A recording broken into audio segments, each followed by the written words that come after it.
Good morning friends. मैं हमेशा की तरह गुरुद्वारा महान गुरु नानक साहब गोल्फ लिंक्स साउथ दिल्ली में लंगर सेवा कर रहा था। मुझे तयशुदा समय के हिसाब से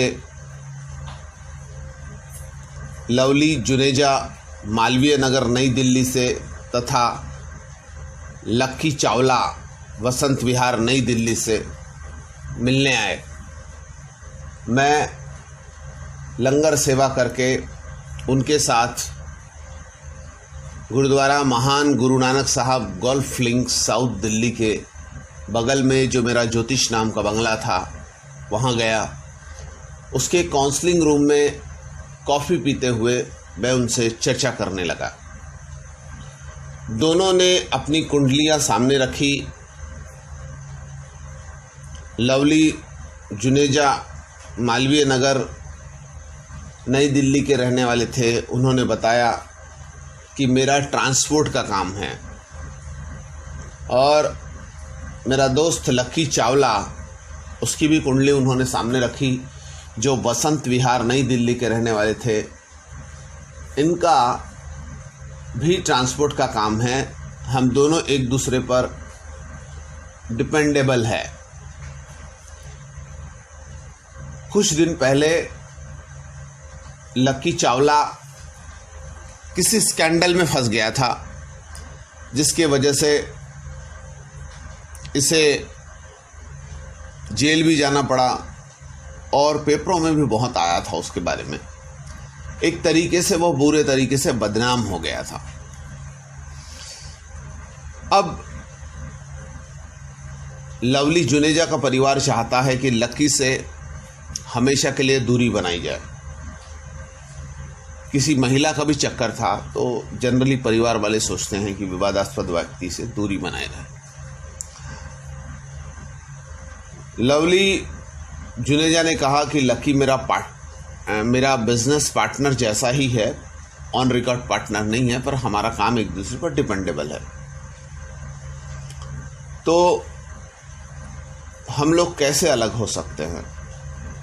हम दोस्त भी हैं, और मैं लक्की चावला को जानता हूँ। वो ऐसा बुरा नहीं है जो उस पर आरोप लगे हैं, जिस तरीके से पेपर में नाम उछला था।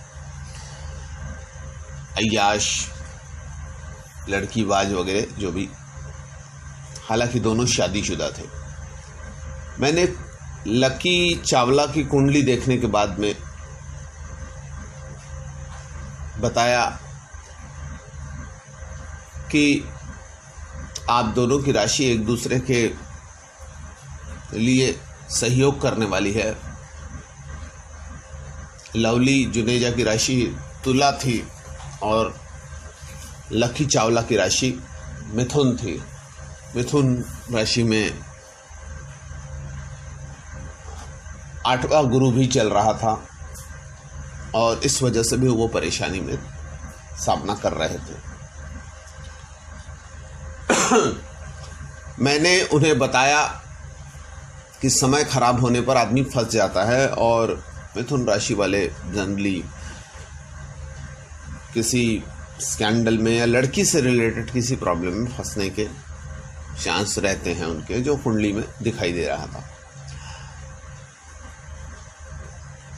पर अभी इसका समय अच्छा होने वाला है, तो वो बुरा समय निकलने पर आदमी हमेशा वो ही स्थिति में रहे ऐसा जरूरी नहीं है। कुंडली कहती है कि ये ठीक है, ये निर्दोष था, ये फंस गया था, और इसको इस बात का पछतावा भी है। अब अगर किसी से गलती हो गई है और बाद में, या गलती से वो फंस गया है और बाद में वो उसका पश्चाताप करता है, तो उसको अछूत बना के रखने का कोई मतलब नहीं है। इससे दूरी बना के रखने का कोई मतलब नहीं है। गलतियां किसी से भी हो सकती है, हमको सबको संभाल के लेके चलना चाहिए। और यदि कोई बुरा काम करता भी है तो उसको स्वीकार कर लेना, और उसको छोड़ने की बात करता है तो उसको स्वीकार कर लेना चाहिए। और ऐसा कोई होता नहीं है जिससे बुरे काम होते नहीं है। जाने अनजाने में भी कई बार बुरे काम हो जाते हैं। इस पर फिर मैं उनसे बात करते करते एक बहुत पुराने किसी दृष्टांत में चले गया जो मैंने कहीं पढ़ा था। अपने मेरी ज्योतिष की लाइब्रेरी में किताबों के साथ में कुछ ग्रेट पर्सन की स्टोरियां भी है, वो भी मैं वो एक दृष्टांत मुझे याद आ गया तो मैंने उन्हें सुनाया। भगवान बुद्ध भ्रमण करते हुए वैशाली नगर के वन विहार में पहुंचे। उनके आगमन का समाचार पूरे नगर में फैल गया। कुछ ही समय में मानो पूरा नगर उनके दर्शन के लिए उमड़ पड़ा। बड़े व्यापारी, कलाविद, शिक्षाविद, समाजसेवी, अधिकारी, राजपरिवार से जुड़े कई वरिष्ठ भी पहुंचे। सभी की कामना थी भगवान तथागत बुद्ध अपने शिष्यों सहित उनके निवास पे पहुंचे और भोज का आमंत्रण स्वीकार करें। बुद्ध सभी के निवेदन को सुन रहे थे और स्वभावगत मुस्कान के साथ आमंत्रण का आभार भी कर रहे थे। सभी वैशाली की ख्यात गणिका आम्रपाली भी वहां पहुंची। गणिका उसको कहते हैं जो वेश्यावृत्ति करने वाली महिला होती है, जिसका पुराना वेश्यावृत्ति का काम रहता है, उसको गणिका कहा जाता है। गणिका पुराने जमाने में गणिका कहते थे। बुद्ध ने अपनी शिक्षाओं से आम्रपाली को प्रेरित किया था और वह बहुत पहले ही गणिका वृत्ति यानी वेश्यावृत्ति का काम छोड़ चुकी थी। उसने भी बुद्ध को भोज के लिए आमंत्रित किया। तत्काल बुद्ध ने उसे स्वीकार किया और अगले दिन भिक्षुओं सहित उनके घर आने की सहमति दे दी। बुद्ध के एक शिष्य को यह कतई अच्छा नहीं लगा। इतने सारे वरिष्ठों के निवेदन के बावजूद बुद्ध ने आम्रपाली का निमंत्रण क्यों स्वीकारा? शिष्य की दृष्टि में आम्रपाली गणिका यानी वेश्यावृत्ति करने वाली भूतकाल में ही सही एक घृणित कर्म से जुड़ी महिला थी। जब सभी लोग चले गए तब शिष्य ने पूछा, भगवान, इतने लोगों ने आपको न्योता दिया, फिर आपने आम्रपाली का ही निमंत्रण क्यों स्वीकारा?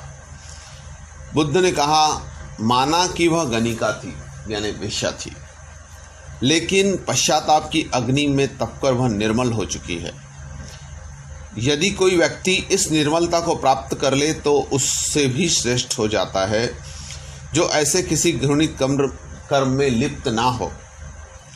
ऐसे व्यक्ति को आमंत्रण स्वीकार करने में संकोच नहीं होना चाहिए। कोई व्यक्ति जब बुरे काम से संलग्न रहता है तो उससे दूरी रखी जाए, यह तो ठीक है, लेकिन जो बुरे कामों को छोड़ दे उसे स्वीकार करने में संकोच नहीं करना चाहिए। इससे उसकी अच्छाई की ओर बढ़ने की भावनाओं को बल मिलता है। और हमारे समाज में एक बुरा आदमी एक अच्छाई की राह पर चलता है और हमारे समाज में कुछ परसेंट अच्छाई की बढ़ोतरी होती है और बुराई की कमी होती है। आखिर समाज को अच्छा भी तो बनाना है। इस तरीके से बुद्ध ने भी किया और हमको भी बुद्ध की शिक्षा से ये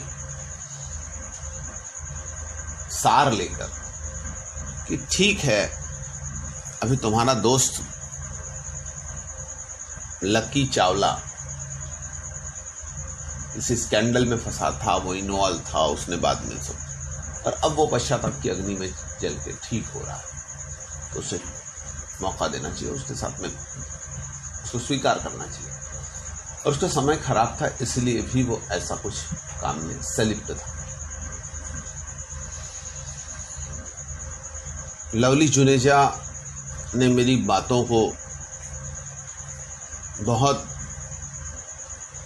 गहराई से सुना और मैंने कहा कि आदमी बुरा नहीं होता है, आदमी का वक्त बुरा होता है और बुरे वक्त में उस तरीके के हालात बन जाते हैं। उसके लिए हम जिंदगी भर उस चीज़ को लेकर अपने जीवन को तहस नहस करते, ये ज़रूरी नहीं। ठीक है, आज ये आपका दोस्त है, अगर आपका कोई बेटा रहता और वो कुछ समय के लिए बुरे काम में जाता और बाद में जेल भी जाता, फिर वो आता है जेल से, सुधरा नहीं सुधरा वो बात की बात है, तो हम उसको स्वीकार करते हैं। इसी तरीके से समाज के जो लोग हैं, जो जाने अनजाने में बुरे रास्ते पे चलते हैं या जो बुरे हैं भी, उनको भी सुधरने का मौका दिया जाना चाहिए और यही हमारी सामाजिकता का उदाहरण हो सकता है। इसके बाद लवली जुनेजा के दिमाग की सारी बातें वॉश आउट हो गई। लवली और लकी दोनों ने अपने अपने गिले शिकवे दूर करके एक दूसरे से गले लगे। हमने फिर एक बार कॉफ़ी पी और फिर दोनों ने मुझसे विदा ली। धन्यवाद।